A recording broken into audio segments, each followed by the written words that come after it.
को ख़राब ना करें। इसके बाद जो अगला सवाल है वो एक भाई ने सऊदी अरबिया से भेजा है, लेकिन उन्होंने ये कहा है कि मेरा नाम जाहिर ना करें। उन भाई का कहना ये है कि मौलाना, मेरे घर में मेरे सास ससुर भी साथ में ही रहते हैं और उन्हीं के साथ में मेरा एक मुंह बोला साला है जिससे ब्लड रिलेशन नहीं है, और वो भी हमारे घर पे रहता है, जबकि मेरी अपनी भी जवान बेटियां हैं। तो मैं ज़रा तजब्जुब में हूँ कि ऐसी कंडीशन में क्या किया जाए।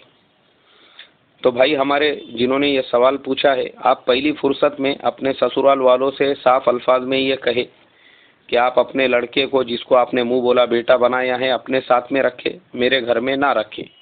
पहली चीज़, क्योंकि आज का ज़माना फितनों का ज़माना है।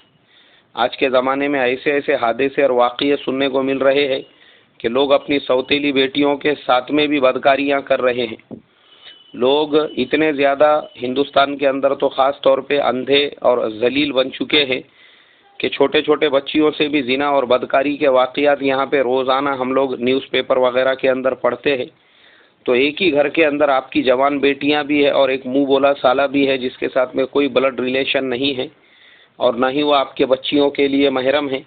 तो ये एक बहुत बड़े फितने की घंटी है। मैं आपसे यही दरख्वास्त करूँगा कि कोई भी रास्ता निकाल के, चाहे हिकमत वाला हो या फिर शिद्दत वाला हो, आप अपने बच्चियों से उस मुंह बोले रिश्तेदार को दूर